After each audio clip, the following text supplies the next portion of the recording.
Usually when we talk about a medical diagnosis, there's this expectation of absolute, undeniable precision. Oh, absolutely, yeah. Like you break your arm, the x-ray shows that jagged white line on the bone, and the doctor just points at it and says, there it is, problem solved. Right, because it's comforting. We genuinely crave that visibility. We Yeah. want our reality to be binary, categorized, and clearly illuminated on a screen for us. Exactly. But then you step into the world of, like, neurodevelopment and trauma, and suddenly that x-ray machine is completely useless. You're staring at this diagnostic landscape that is entirely hidden, it's pervasive, and it's incredibly hard to pin down. Yeah, you're forced to transition from the obvious to the completely invisible. And that exact transition from the loud, undeniable phenomena to the quiet, hidden structures operating beneath the surface, that's exactly what we are exploring today in this deep dive. It really is the core of it all. Yeah, and we're looking at this profound Hasidic discourse, a mamar, that was originally delivered in the spring of 1952. And I want you, the listener, to keep this question in mind as we go. What if the most mind-bending, reality-altering miracles aren't the ones that dramatically break the laws of physics? Right, what if they aren't the loud ones? Exactly. What if the absolute greatest miracles in the universe are the ones that look exactly like a normal, completely boring Tuesday? I mean, the premise we are dealing with here completely deconstructs our Hollywood-level expectations of divine intervention. The mission of this deep dive today is to explore how this really dense, heavily layered philosophical text redefines our understanding of nature. Oh, totally. And not just nature, but the true mechanics of miracles, and this bizarre future relationship between the physical body and the spiritual soul, plus the ultimate cosmic purpose behind the daily, unglamorous friction you experience in your own life. Yeah, which I think is something everyone can relate to, that daily grind. And to get to the bottom of all of that, the entire source material anchors itself on an exploration of a single, highly puzzling verse from the biblical prophet Micah. Right, Micah chapter 7, verse 15. Let me just read it. The verse simply reads, "As in the days of your exodus from Egypt, I will show him wonders." Which, on a first superficial read, it just sounds like a poetic, comforting promise about the future era of redemption. It sounds nice. Very standard prophecy stuff. Exactly. The prophet is telling the people that things will be amazing again, just like they were in the past. But the text immediately slams the brakes and points out that this seemingly simple sentence is actually a structural nightmare full of paradoxes. It really is. The text demands that we stop skimming. There are no throwaway lines here. I mean, the first glaring anomaly is the baseline comparison Micah decides to use. He compares the ultimate future redemption to the historical exodus from Egypt. Yeah. But if we pull in the wider rabbinic context, specifically the well-known view of Ben Zoma, the future redemption is prophesied to be so magnificent, so completely paradigm-shifting, that the exodus from Egypt won't even be mentioned anymore. Wait, really? It just gets wiped from the record? Essentially, yeah. It will be entirely eclipsed. Now, other sages argue it won't be forgotten completely, but it will be rendered totally secondary, kind of like a flickering candle being held up to the blinding sun. Which makes Micah's comparison completely illogical if you think about it. If I'm trying to explain to you the processing power of, like, the most advanced experimental quantum computer ever built, I don't hype it up by saying, hey, get ready, it's going to be exactly like your 1990s dial-up modem. Right, that would be a terrible sales pitch. It's absurd to compare the ultimate infinite future to a historical event that the future is explicitly meant to overshadow. Like, why would the prophet use an obsolete baseline? And the paradox deepens when we look closer at the specific words Micah chooses.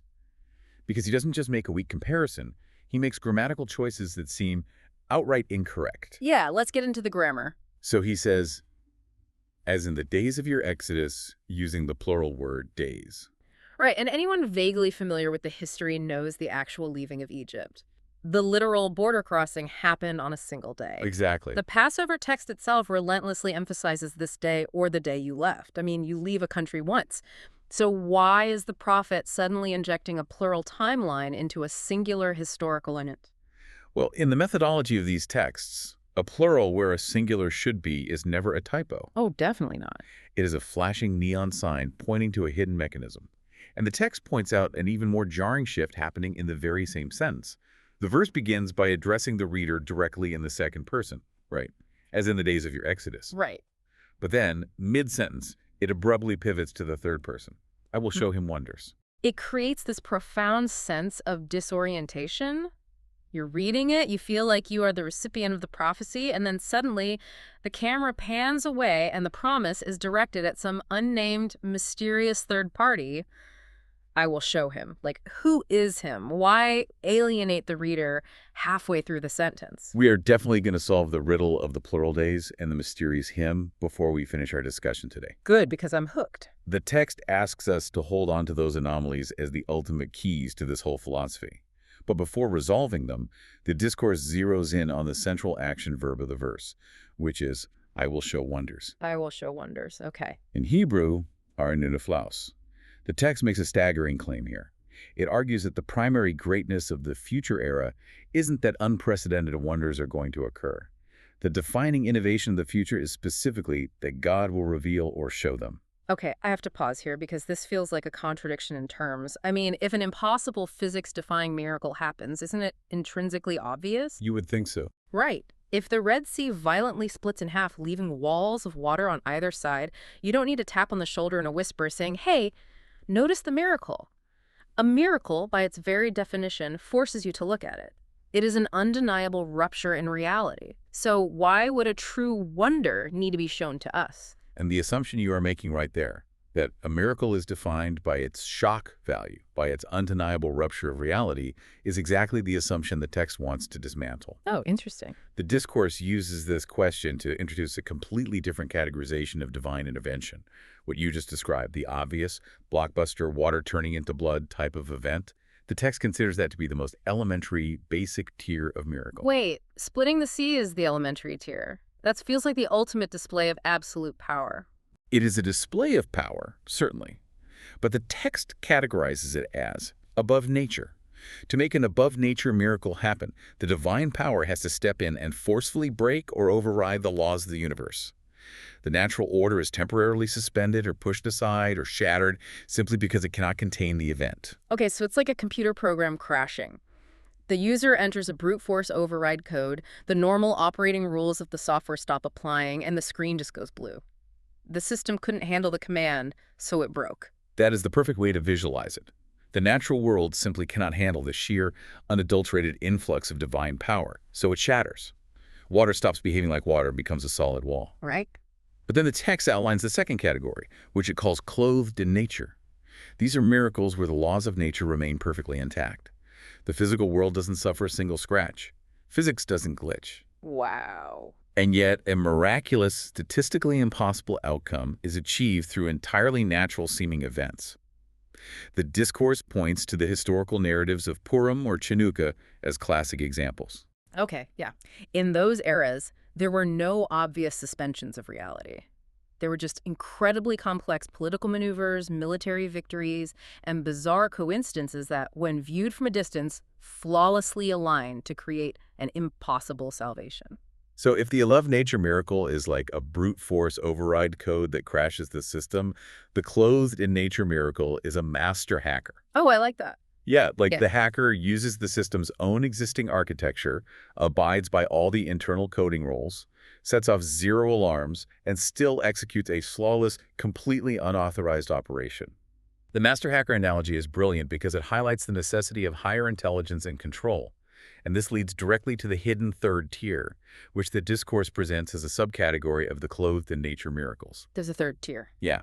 The text argues that there are miracles occurring constantly, entirely within the bounds of nature, that are so perfectly camouflaged and so deeply woven into the mundane fabric of the everyday, that even the person experiencing the miracle has absolutely no idea it happened. That is a wild concept to wrap your head around. A literal miracle saves you, and you just walk away thinking, wow, I got really lucky today. Or worse, you don't even notice the catastrophic disaster you narrowly avoided because, you missed your train by 10 seconds. Exactly. The text grounds this in a verse from Psalms.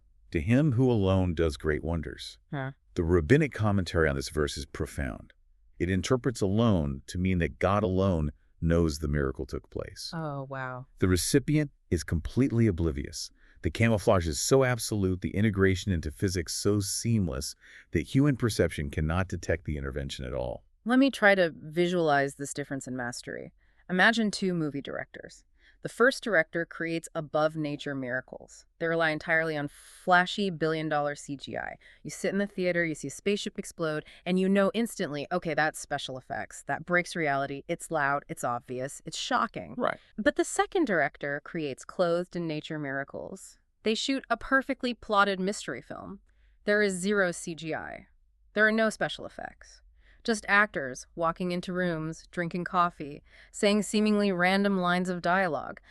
But in the final 10 minutes, you suddenly realize that every single mundane, unscripted-looking detail flawlessly aligned to build a mind-blowing finale. Yes. When you really think about it, which director possesses a greater mastery of their craft? The one who relies on the CGI explosion to shock you, or the one who coordinates 1,000 ordinary details so perfectly that you don't even see the strings being pulled until the very end? The Kabbalistic mechanics detailed in the discourse completely support your conclusion about mastery there. The text poses the question structurally, where do these different types of miracles actually originate within the divine reality? Okay. Miracles that break nature originate from a phenomenally high source of infinite power. But because that power is completely boundless and unrestrained, when it makes contact with our finite, delicate world, it obliterates the boundaries. It's too much for the system. Right. It is akin to plugging a massive industrial-scale power generator directly into a delicate vintage desk lamp. The bulb doesn't just shine brighter, it violently explodes. The finite reality of the lamp simply cannot process the infinite voltage. So to experience the power, the structure has to break. Correct. But the miracles that are clothed in nature originate from a divine source that is actually higher and more profound. This source is so unimaginably complete, so absolute in its mastery, that it can harmonize the infinite meaning, the limitless power to save, to alter outcomes with the finite. The strict rules of physics. Exactly. It can run the entire output of that industrial generator through the vintage desk lamp without shattering the glass. It bends reality without breaking it. Because true, ultimate power isn't the ability to destroy the rules. Any brute can smash a system. True power is achieving the absolutely impossible while flawlessly, elegantly obeying every single rule of the system. Which brings us full circle to the initial paradox of our verse from Micah. Oh, right, the Egypt comparison. Yes. Why does the prophet compare the ultimate future to Egypt, and why the intense emphasis on the word show? In the historical exodus from Egypt, the discourse explains the divine energy was channeled through an intermediary process, often referred to in these texts as a divine court. Okay. The miracles were staggeringly powerful, but they were brute force. They broke nature. They were the CGI explosions. The ultimate shock and awe campaign to break the psychological hold of an empire? Yes. But in the prophesied future redemption, the miracles will originate from God alone. They will flow from that absolute highest hidden source that typically produces the perfectly camouflaged, unnoticed miracles. The ones where only God knows they are happening because they don't disturb a single atom of physics. Because that hidden source represents the absolute mastery of the director, working exclusively through the ordinary. Exactly that. But here's the revolutionary innovation of the future era. The reason Micah specifically emphasizes the word aranu, I will show. In the ultimate future, these infinitely high, perfectly camouflaged miracles will continue to operate seamlessly within the laws of physics, but the camouflage will finally be dropped from human perception. God will show them to us. Yes. We will look at the flawlessly plotted mystery movie of our daily reality, and instead of being oblivious to the strings being pulled, our consciousness will be upgraded. We will instantly see and comprehend the infinite divine choreography buzzing behind every single ordinary, boring detail. So if I'm translating this for you listening, the ultimate utopian future isn't going to be a sci-fi landscape of bigger explosions, levitating mountains, and louder CGI miracles. The future is an upgrade in human vision. Exactly. It is the sudden, mind-expanding ability to look at the seemingly ordinary, unbroken, boring laws of physics and finally see the infinite, limitless miracle that is actively sustaining them in real time. Like, the greatness of the future isn't a change in the special effects, it's a change in the audience. The implications of that are staggering. Oh. Because it forces the discourse to turn its analytical lens away from the miracles of the past and future and focus entirely on the current, everyday functioning of the universe. Right.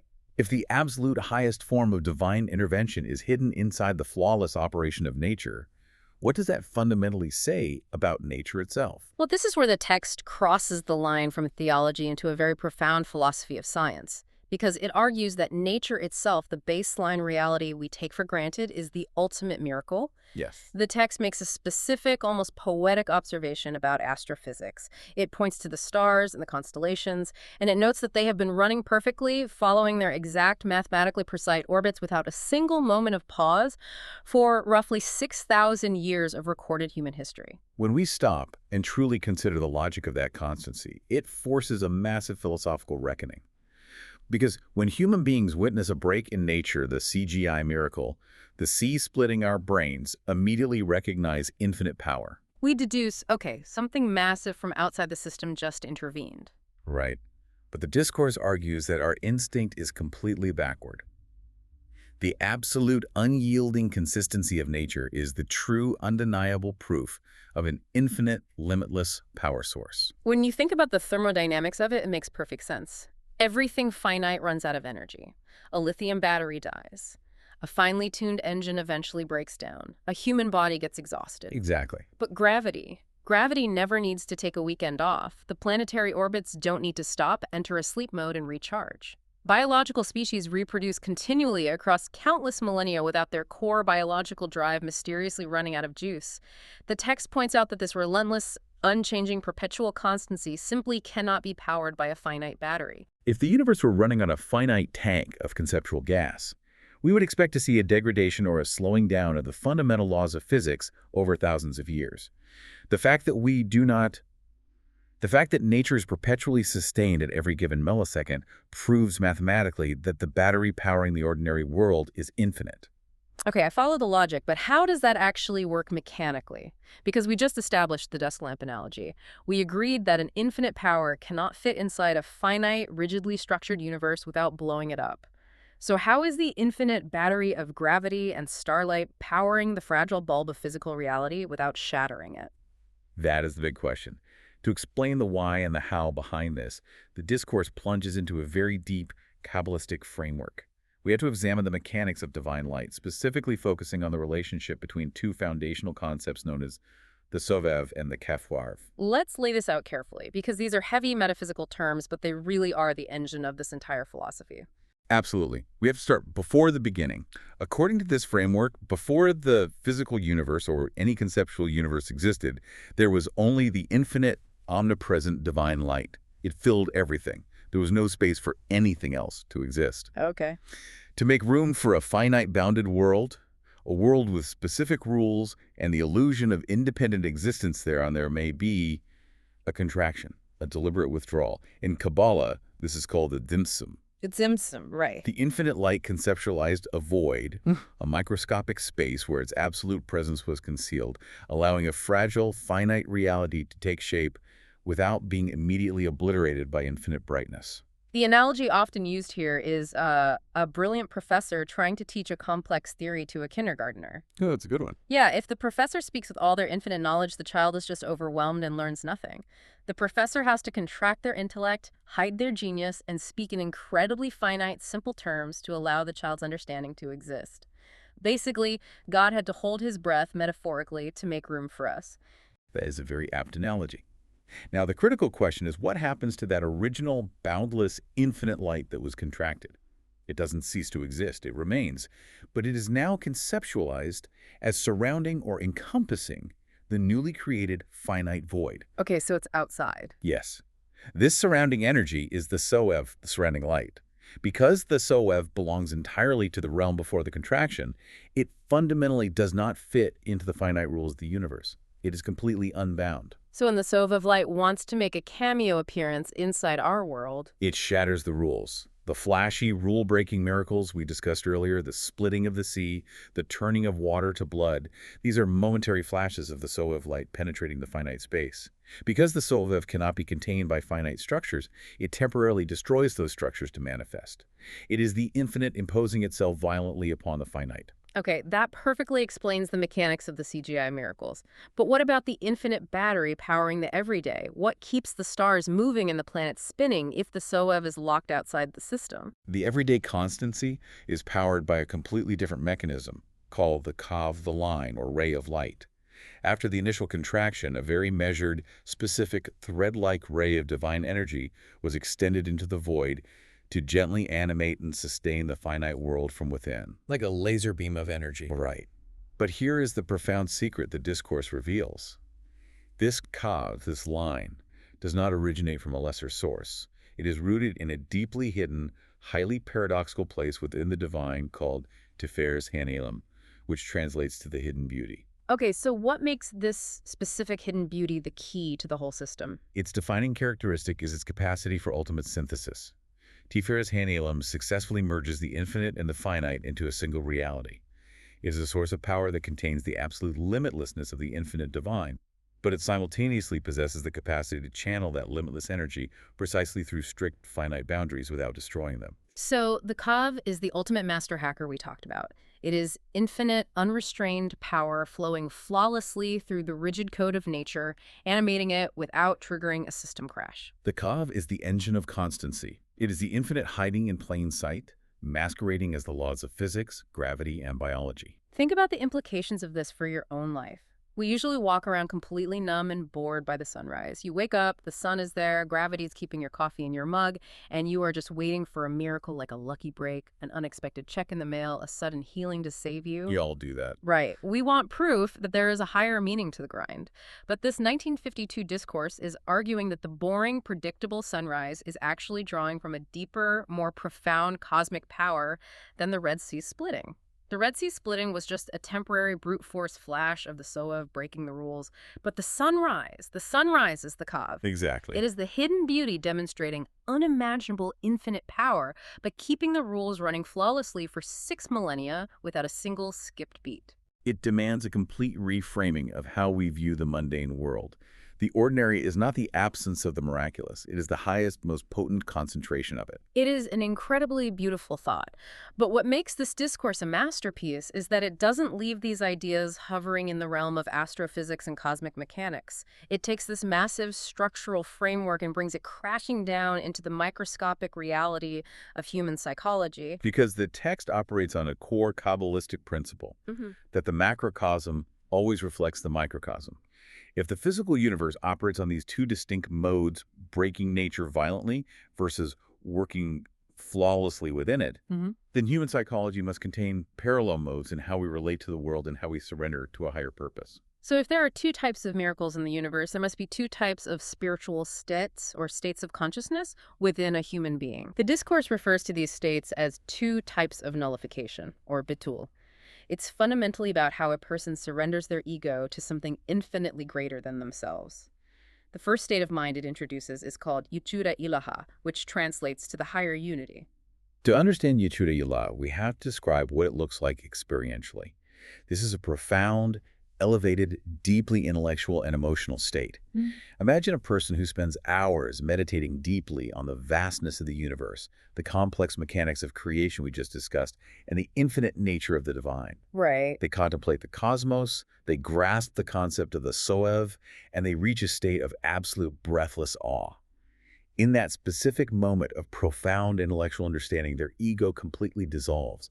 They feel totally insignificant, like a microscopic drop of water returning to a vast, shoreless ocean. It sounds like the absolute pinnacle of human spiritual achievement. It is the mountaintop monk experiencing total enlightenment.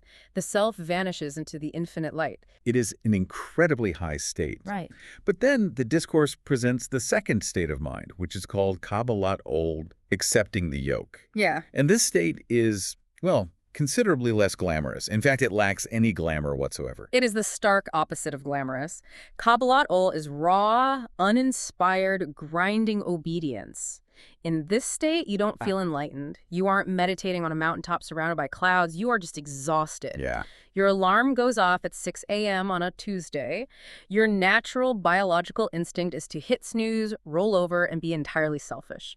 But you drag yourself out of bed into the cold and you do the right thing. You fulfill your obligation. You help the person you don't really want to help. You do the work simply because it is what you are commanded to do. Yes. You don't understand the cosmic significance of it. You don't feel a warm glow in your chest. You just do it, like a servant blindly following orders. It is the act of gritting your teeth and acting in direct opposition to your own nature, purely out of duty. Now, I have to play devil's advocate here because this goes against every modern instinct we have about wellness and spirituality. Wouldn't we instinctively assume the first state, Yechuda Ila'a, is vastly superior. Most people would, yes. Because the enlightened philosopher who has intellectually transcended their ego seems so much more advanced, so much more spiritually evolved than the tired, miserable person just blindly following the rules because they feel they have to. One person is flying through the cosmos, the other is trudging through thick mud. That is the universal natural assumption. No. But the discourse executes a brilliant, devastating reversal here. It argues that the intellectual meditation, the profound yuchuda ila'a, is fundamentally flawed if your ultimate goal is the true nullification of the self. Wait, why? If I meditate until I feel like a meaningless drop in the ocean, haven't I successfully killed my ego? You haven't killed it. You've just highly refined it. Because that feeling of profound nothingness is entirely dependent on your intellectual capacity. You did the meditating. You comprehended the vastness of the universe. Your highly trained intellect reached a magnificent conclusion. Therefore, your ego is still firmly in the driver's seat. Oh. You are experiencing spiritual nullification strictly on your own terms. Your existence and your capacity to understand is the foundational pillar of the entire spiritual experience. That is a painful truth. Because I am the one doing the understanding, the entire experience is still fundamentally about me and how smart or spiritually sensitive I am. Exactly. It is a beautiful, spiritually elevated ego, but it is ego nonetheless. Now let's contrast that with cabalato, the gritting of the teeth in the dark. When you force your stubborn, selfish nature to obey a higher command that you do not feel, do not enjoy, and do not understand, you are bypassing your ego entirely. You are not relying on your intellect to validate the action. You are completely disregarding your own existence, your own preferences, and your own nature in deference to a higher truth. So trudging through the mud of duty is actually a much truer, purer form of surrender than the mountaintop meditation. The discourse is adamant about this. True surrender isn't about feeling inspired or achieving a high. It's about making your reality subservient to the divine will, regardless of the internal friction you experience. And the brilliance of the text is how it links this human psychology perfectly back to the macroscopic types of miracles we discussed earlier. The enlightened state, the profound meditation of Yuchuda Ilah, is the psychological equivalent of the above nature miracle. Let's draw that parallel out. How do they mirror each other? Because in both cases, the normal state of affairs is violently obliterated. Right. The above nature miracle breaks the laws of physics, the sea splits. The profound meditation temporarily obliterates your normal, everyday, selfish human consciousness. You transcend your animal nature. But, and this is the key, it's temporary. You cannot stay on the mountaintop forever. Eventually, you have to open your eyes, come back down to reality, and deal with traffic. Just like the Red Sea eventually had to flow back to its normal physical state. The connection is flawless. The spiritual meditation overrides your internal software, but it doesn't fundamentally rewrite your underlying hardware. But the obedient state, the unglamorous Kabbalat all, is the exact psychological equivalent of the clothed-in-nature miracle. In this state, your stubborn, selfish human nature remains completely intact. You still desperately want to hit snooze. You still want to be selfish. Your nature hasn't vanished or transcended. No, it's fully there. But despite your nature remaining fully present and resistant, you force it to channel the higher will. You make your unbroken, stubborn nature execute a flawless moral operation. And just as the clothed-in-nature miracles originate from the absolute highest, most hidden divine source, the Kadafov, that harmonizes the infinite and the finite, this grueling, unglamorous state of daily obedience is rooted in a much higher cosmic reality than the flashy spiritual enlightenment. Think about the validation this offers you. When you feel like you are just endlessly grinding through your responsibilities, forcing yourself to do the right thing, when every fiber of your being is screaming to do the easy thing, you are not failing spiritually. You aren't unenlightened. According to this deep dive, you are actually operating on the absolute highest frequency of the universe. Yes, you are a clothed-in-nature miracle happening in real time. It completely validates the immense spiritual gravity of the daily struggle. The friction you feel isn't a sign that you are distant from the divine.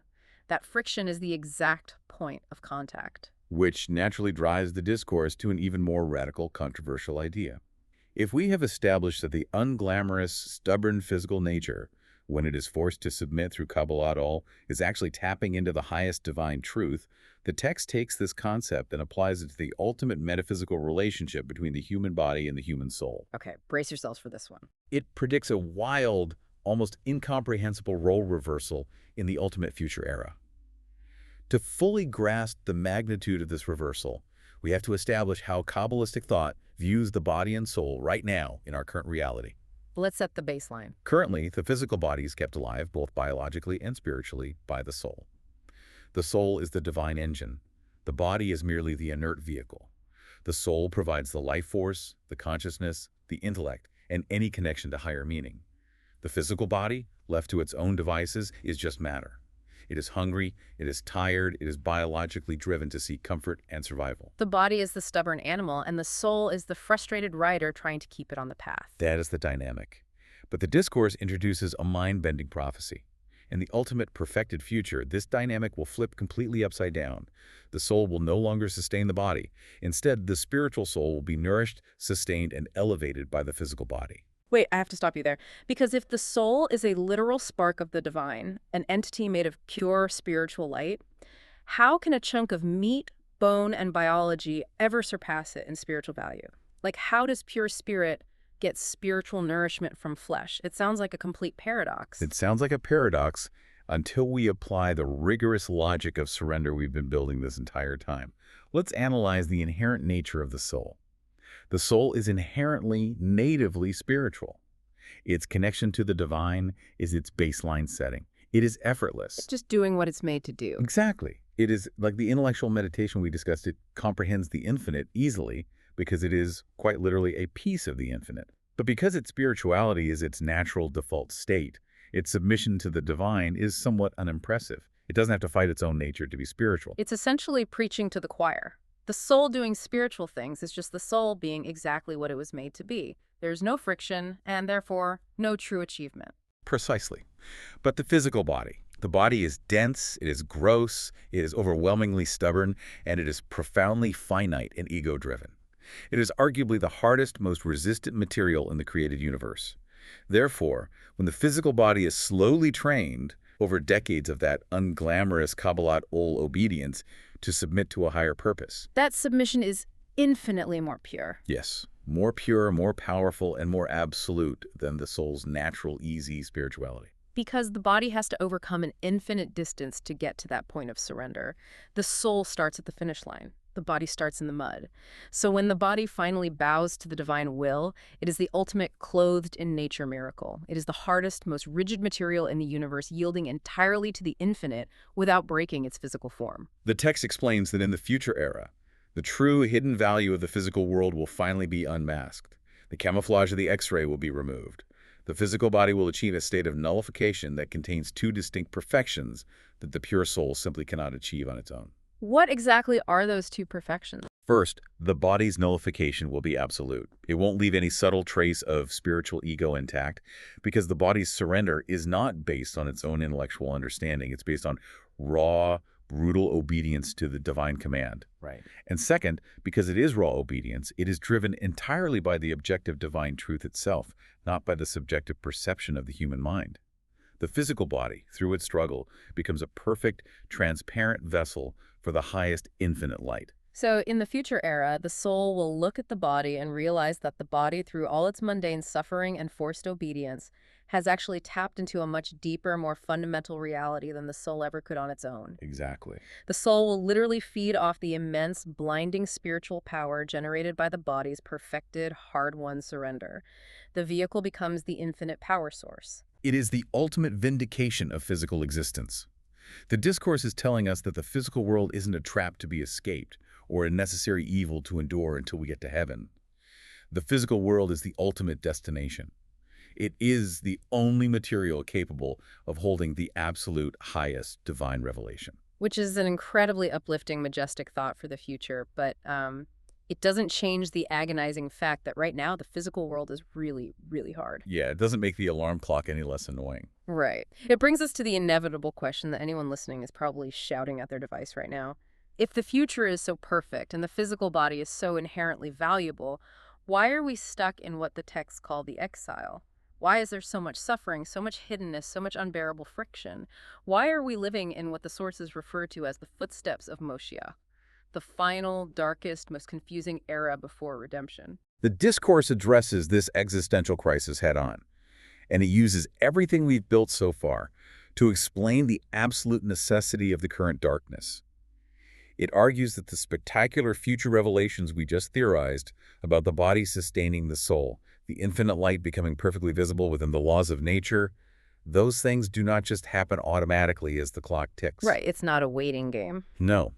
They are completely dependent on our painful blind work right now in the dark. So the exile, this era of hiddenness, isn't just a punishment for past sins, and it isn't just a divine waiting room. It is a factory. It is the only factory capable of producing the necessary material for the future. Let's compare our current modern era to ancient times. During the temple era in Jerusalem, the text points out, people literally saw godliness. The X-ray machine was fully functional. Miracles were common occurrences. Prophets spoke the direct word of God. The divine presence was almost tangible. Because of this, it was incredibly easy to believe and to feel spiritually connected. But because it was so clear and so obvious, their spiritual service was based entirely on their own understanding and perception. It was the Yehuda Ilah state on a mass scale. They saw the blinding light, so naturally they followed the light. Right. Their ego, their ability to perceive the miracle, was still heavily part of the equation. But today, living in the footsteps of Moshiach, the concealment is total. The divine X-ray is shattered. God is entirely hidden behind the veil of politics, science, nature, and human suffering. To maintain a spiritual life today, you receive almost zero external reinforcement. It is all friction. It is all internal resistance. And the discourse insists that this resistance is the entire point. To illustrate this, the text introduces one of the most vivid, visceral analogies I've ever encountered in Kabbalistic literature. It compares our agonizing spiritual work in this dark era to the ancient, grueling process of making shoes, specifically the process of tanning leather. The Hebrew word the text uses is nalaim, which means shoes. Think about a piece of leather for a moment. Before it becomes a soft, pliable, beautiful shoe that protects your foot, what is it? It is the raw hide of a dead beast. Exactly. It is thick, it is stiff, it is putrid, and it is completely fundamentally unbendable. You cannot just take a raw animal hide and just gently fold it into a shoe. If you try to force it, it just violently snaps back into its rigid shape, or it breaks. To make that thick hide usable, you have to subject it to the brutal process of tanning. The tanner has to soak the hide in harsh chemicals. They have to beat it with mallets, stretch it on racks, and violently work the stiffness out of the material over a long period of time. It is a foul, physically exhausting, unglamorous process. And the discourse points out something fascinating about the linguistic root here. The Hebrew word for this physical, brutal labor, this tanning of the hide, is avoda. But avoda is the exact same word used throughout all of Jewish tradition for spiritual service, worship, or prayer. The linguistic overlap is not a coincidence. It is a profound thesis statement. The text is telling us that when we fight against our own stubborn animal nature, our apathy, our deep-seated selfishness, our laziness, our desires, we are not merely doing good deeds to earn points in heaven. Right. We are literally tanning the leather of our souls. We are taking the thick, resistant, unbending hide of our physical existence and violently beating it into a refined vessel that can eventually, in the future, hold the infinite divine light without shattering. That reframes the daily struggle so completely. When you wake up for your commute and you feel that heavy, sinking resistance to doing your duty, that resistance you feel, that physical heaviness, that is the literal thickness of the hide. Yes. And the immense psychological effort it takes to push past it, that is the tanning process. You aren't failing spiritually because it feels hard. It feels hard because you are actively engaged in the heavy lifting of refining reality. And the cosmic impact of this heavy lifting is the ultimate mind-blowing payoff of the text. When you push against your own stubborn nature, you aren't just improving yourself on a microscopic personal level, you are executing an operation with massive universal implications. To prove this, the text brings in a fascinating mathematical proof using the numerical values of Hebrew words. The text points out that the numerical value of the specific divine name Elohim, which represents strict justice, limitation, and the concealment of the divine, is 86. And the numerical value of the Hebrew word for the nature, hateva, the physical world of laws and physics, is also exactly 86. The math confirms the Kabbalistic philosophy. The natural world, with all its rigid, unbending laws, its cruelty, and its absolute concealment of the divine, is a direct mathematical manifestation of that specific, limiting divine name. Elohim is the architect of the finite hide of the universe. So when you, down here in the mud of the mundane world, engage in the avodah of tanning your own personal hide, when you force your stubborn nature to bend to a higher moral will, You are not just doing self-help. Not at all. You are literally repairing, refining, and tanning the fundamental nature, the hateva of the entire universe. You are softening the very fabric of physical reality, preparing the cosmos itself to eventually hold the infinite light without bursting. Your personal, unglamorous friction is the sandpaper that smooths the edges of the universe. Every single time you override your apathy, every time you choose duty over comfort, you make a microscopic adjustment to the laws of physics, preparing them for the future era where the camouflage of nature will finally be dropped. Which brings us back, finally, with all these massive concepts in hand, to the riddles we started with at the beginning of the episode. Let's solve the grammatical puzzles of the verse from Micah. As in the days of your exodus from Egypt, I will show him wonders. Let's tackle the first puzzle. Why did the prophet use days in the plural when leaving Egypt happened on a single day? The text explains that the complete process of the Exodus wasn't just the single event of walking out of the country. The entire process culminated with the splitting of the Red Sea, which happened on the seventh day. So there are multiple distinct days of miracles. But why does that plural timeline matter for the ultimate future redemption? Because the Exodus wasn't just a historical event to be written in a textbook. It was a cosmic plumbing operation. The discourse says that the Exodus opened the pipe, or established the permanent spiritual channel for all future redemptions. When the Red Sea split, it wasn't just saving a group of Israelites, it was permanently etching a groove into the fabric of reality. It opened the channel for the ultimate future miracles. But the text goes even deeper into the prophecies. It notes that splitting the sea opened the channel for an even greater, more paradoxical future miracle prophesied in Isaiah, which is the splitting of the river. We have to unpack the symbolism of the water here. Splitting the sea represents the above-nature miracles, the flashy breaking of established boundaries. The sea is a massive body of water that covers and hides the earth beneath it, so it represents the hidden, transcendent divine realms. Splitting it means forcefully revealing what is hidden. Okay, that makes sense. But splitting a river is entirely different. A river flows constantly. It is active, dynamic, always moving forward, much like the kakav, the continuous pulsing life force of nature itself. Splitting the river symbolizes the ultimate future merging of the infinite, hidden divine directly with the constant, flowing, finite physical world. It is the ultimate, clothed in nature miracle being fully revealed. So Micah deliberately uses days plural to hint to the reader that both types of miracles, the initial brute force breaking of nature at the sea and the ultimate harmonious merging with nature at the river, were seeded back then.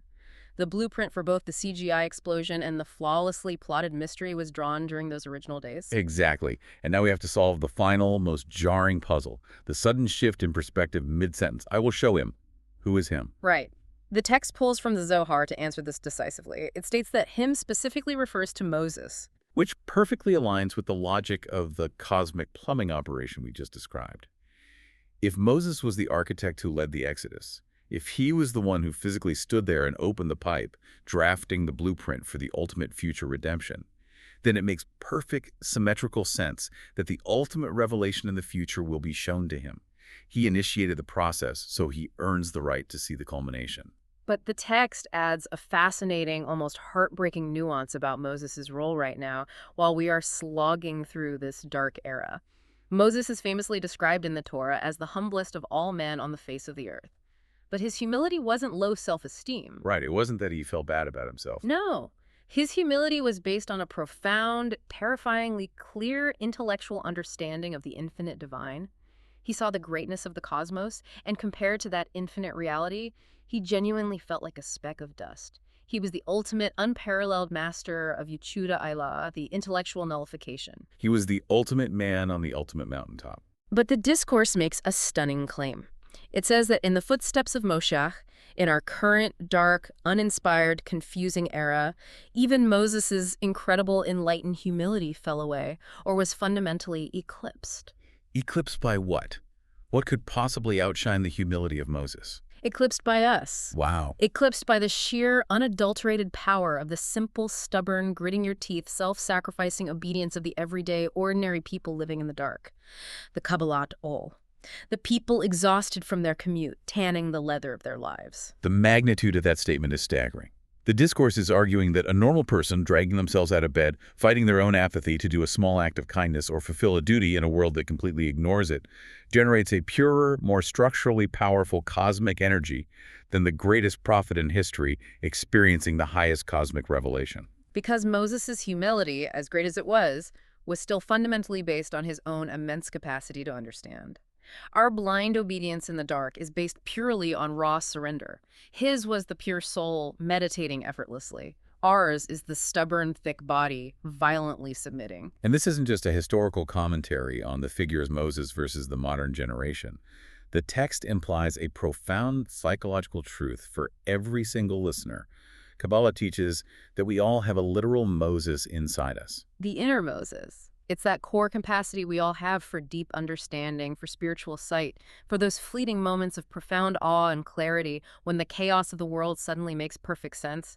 We all deeply crave those moments. We all want our inner Moses to wake up and lead us out of our personal confusion. But the discourse is delivering a crucial warning. The ultimate spiritual goal isn't just to chase those intellectual highs and mountaintop meditations. And conversely, the goal isn't just to practice blind, miserable, gritting your teeth obedience forever. The ultimate cosmic goal is synthesis. Right. The goal is that through our grueling, unglamorous hard work in the dark right now, through the Kabbalah, the violent tanning of the leather of our daily lives, we will eventually generate enough spiritual voltage to trigger a future where the camouflage of nature is permanently removed. We do the heavy lifting in the mud today so that eventually our inner Moses gets to open its eyes, look at the physical world, and explicitly see and understand how perfectly miraculous the boring natural world always was. The blind, stubborn labor of the present is the exact currency that purchases the clear, infinite vision of the future. We tan the leather today so that tomorrow we can comfortably walk the earth and perceive the infinite divine light radiating from every single grain of sand. So let's pull all of this together and summarize the incredible philosophical journey of this deep dive. We started with a single, highly confusing verse from Micah that illogically compared an unimaginably great future to the Exodus from Egypt. And by slowly unpacking its grammatical paradoxes, we discovered a complete, upside-down philosophy of existence. We learned that true ultimate miracles aren't the loud, physics-breaking CGI explosions that shatter reality. True miracles are the flawless, persistent, unbroken gears of nature, hiding infinite power in plain sight through the mechanism of the Kav. We learned that true, world-altering spirituality isn't escaping reality to meditate on a mountaintop and feel enlightened. True spirituality is the daily, unglamorous, exhausting work of beating down our own stubborn selfishness, like a tanner violently working a thick leather hide. And we learned that by engaging in this hard work in the dark without any external validation or flashes of light, we aren't just suffering through a meaningless exile. We are literally rewiring the fundamental mathematical code of the universe, preparing the physical flesh of the world to hold the infinite light without shattering. Which leaves us with a final thought for you to mull over, based on the profound mechanics we've unpacked today. Think about the absolute most stubborn, unglamorous, repetitive obligation you have in your life right now. The task that fills you with dread, the relationship that feels like pure friction, the chore you wish a sudden CGI miracle would just magically fix or take away so you could finally be happy. We all have one of those. What if you stopped waiting for a lightning bolt to save you, and instead realized that the immense friction you feel while doing that exact, boring task is the sacred process of tanning the leather? What if your frustration, your exhaustion, and your resistance aren't obstacles preventing the miracle from happening, but are actually the exact raw materials the ultimate miracle is going to be built from? If you internalize that, it completely changes the physics of how you face tomorrow morning. It really does. I want to thank you, the listener, for joining us on this deep dive into the source material. Until next time, keep looking closely at the ordinary.